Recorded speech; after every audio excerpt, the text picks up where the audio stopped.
Hello friends की खबर मोर नतुन एटा भिडिओले आपनालोक सकलोके स्वागतम जनाइछु। আজি আপোনালোকৰ কাৰণে এটা লৈ আহিছো দৈ ফেচিয়েল। যেহেতু সৰস্বতী পূজা আহি আছে গতিকে সকলোৱে অকণমান ধুনীয়া হৈ থাকিব বিচাৰে, দিনখন যদি একদম গ্লো কৰি থাকে তেলে নিজৰে আমাৰ ভাল লাগিব, আনতকে যদি অকণমান নিজে ধুনীয়া হৈ যাব পাৰো হয়নে। তো সেইকাৰণে মই লৈ আহিছো আজি দৈ ফেচিয়েল। এই ভিডিঅ'টোত মাত্ৰ মই তিনিটা ষ্টেপ দেখুৱাম, ক্লিনজিং কৰিম আৰু স্ক্ৰাবিং আৰু এটা ফেস পেক। ক্লিনজিঙতে আমাৰ মাসাজটো থাকিব, তো চাৰিটা কাম কৰিব, তিনিটা ষ্টেপ কৰিম।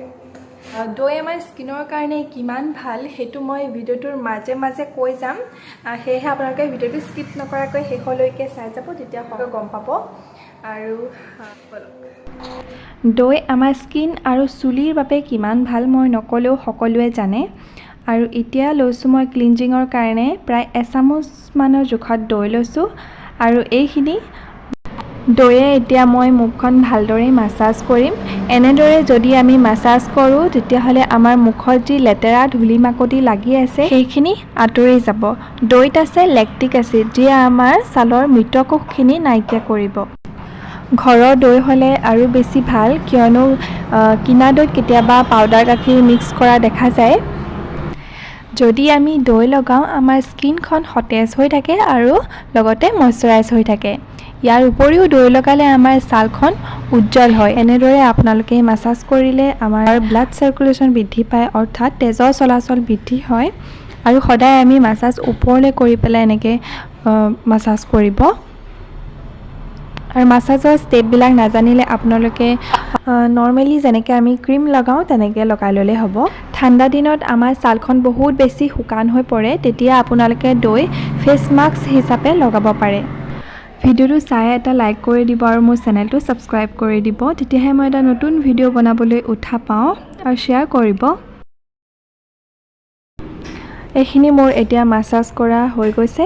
এতিয়া মই তিতা টাৱেল এখনে মুখখন ভালদৰে মচি ল'ম বা ধুই ল'লেও হৈ যাব। এতিয়া আমি নেক্সট 2 নম্বৰ ষ্টেপটো কৰিম। এতিয়া স্কাৰ্ফ বনাবৰ কাৰণে আমাক লাগিব দৈ, আৰু ইয়াতে মই দিম পিঠাগুড়ি প্ৰায় আধা চামুচ। এইকেইটা মিক্স কৰিলেই আমাৰ স্কাৰ্ফ ৰেডি হৈ পৰিব। মই স্কাৰ্ফ বনাবৰ কাৰণে ইয়াত ব্যৱহাৰ কৰিছোঁ দৈ। দৈ আমাৰ ছালৰ যিখিনি মৃত কোষ ডেড স্কিন চেল সেইখিনি আঁতৰাত সহায় কৰে, আৰু দৈয়ে আমাৰ স্কিনত যদি চেণ্টেন হৈ থাকে সেইখিনি ৰিমুভ কৰাত সহায় কৰে। স্কাৰ্ফ কৰোঁতে আপোনালোকে সদায় এটা কথা মন কৰিব, বেছি সময় নকৰিব আৰু বেছি জোৰে জোৰে স্কাৰ্ফ নকৰিব। প্ৰায় 2-3 মিনিটে যথেষ্ট। আৰু এই নাকৰ ওচৰত বেছিভাগ হোৱাইট হেড ব্লেক হেড থাকে, থুতৰিৰ ওচৰত থাকে, আৰু এইখিনি। আৰু ইয়াত ব্যৱহাৰ কৰিছোঁ পিঠাগুড়ি। পিঠাগুড়িয়ে আমাৰ ছালখন চাফা কৰিব। এইখিনি হৈ গৈছে, এতিয়া মই ধুই আহোঁ। আৰু এয়া মই ধুই আহিলোঁ। এতিয়া ধুনীয়াকৈ মুখখন মচি ল'ম, আৰু এয়া দেখা পাইছে আপোনালোকে 2 নম্বৰ ষ্টেপটো কৰাৰ পিছত মোৰ মুখখন আগতকৈ চাফা হৈ গৈছে বহুত বেছি, আৰু উজ্জ্বল হৈ পৰিছে, আৰু লগতে ময়শ্চাৰাইজ হৈ পৰিছে। আৰু স্কাৰ্ফ কৰাৰ পিছতে আপোনালোকৰ নিজৰ মুখখন চুই পেলাই ভাল লাগিব, ইমানেই বেছি মিহি হৈ পৰিব। আৰু মোৰ নাকৰ ওচৰত আৰু থুতৰিৰ ওচৰত থকা হোৱাইট হেডবিলাকো ৰিমুভ হৈ গৈছে। এতিয়া আমি 3 নম্বৰ ষ্টেপটো কৰিম। এতিয়া ফেচ পেকটো বনাবৰ কাৰণে আমাক লাগিব দৈ এচামুচ, আৰু ইয়াতে দিম আধা চামুচ বেচন, আৰু এইখিনি এতিয়া ভালকৈ মিক্স কৰি ল'ম। আৰু মোৰ মিক্স কৰিবলৈ অকণমান দিগদাৰ হৈছে, মোবাইলটো ধৰি আছোঁ যে, মই মিক্স কৰি লওঁ ৰ'ব। আৰু এইখিনি দেখিছে মিক্স কৰি ল'লোঁ। অকণমান ডাঠ নিচিনা লাগিছিল কাৰণে মই আৰু অলপ দৈ দি পেলাই এইখিনি বা গাখীৰ দিলেও হ'ব মিক্স কৰি ল'লোঁ। আৰু এইখিনি এতিয়া মই ধুনীয়াকৈ লগাই ল'ম। ইয়াত কোনো ধৰণৰ মাসাজ কৰিব নালাগে, আগত ষ্টেপকেইটাত আমি মাসাজ কৰিছোঁ, সেইকাৰণে এইটোত অকল লগাই ল'লে হৈ যাব। এতিয়া মই ধুনীয়াকৈ লগাই লওঁ। আপোনালোকে যদি আগৰ ষ্টেপকেইটা কৰিব নিবিচাৰে তেতিয়াহ'লে অকল এইটো ফেচ পেক লগালেই হ'ব।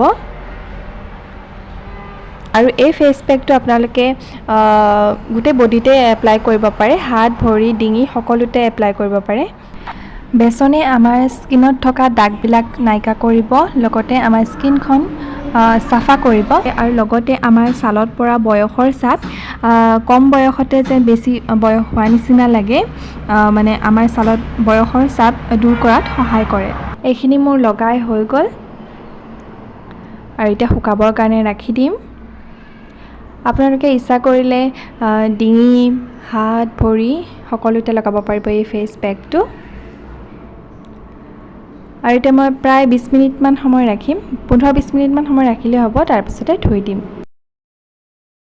আৰু এতিয়া প্ৰায় 15 মিনিটৰ পিছত ধুনীয়াকৈ শুকাই গৈছে আৰু একেবাৰে শুকাই পেলাব নালাগে অকণমান তিতি থকা অৱস্থাতে এতিয়া মই ধুই আহোঁ ৱাও দেখিছেনে এতিয়া মই মুখখন ধুই আহিলোঁ আৰু পানীখিনি মই মুচাই নাই এতিয়াও আৰু দেখিছেনে ইমান ধুনীয়াকৈ গ্লো কৰিছে আৰু এই গ্লোটোৱে লাগে আমাক ধুনীয়াকৈ পানীখিনি টুকি এতিয়া ধুনীয়াকৈ ময়শ্চাৰাইজাৰ এটা লগাই ল'ব আপোনালোকে আৰু যদি আপোনালোকে এতিয়াও মোৰ ভিডিঅ'টো চাই লাইক কৰা নাই লাইক কৰি দিব আৰু চেনেলটো ছাবস্ক্ৰাইব কৰি দিব তেতিয়াহে মই আকৌ এটা নতুন ভিডিঅ' বনাবলৈ উঠা পাওঁ আৰু আজি ভিডিঅ'টো মই ইমানতে সামৰি মাৰিছোঁ আকৌ এটা নতুন ভিডিঅ'ত সকলোকে লগ পাম বাই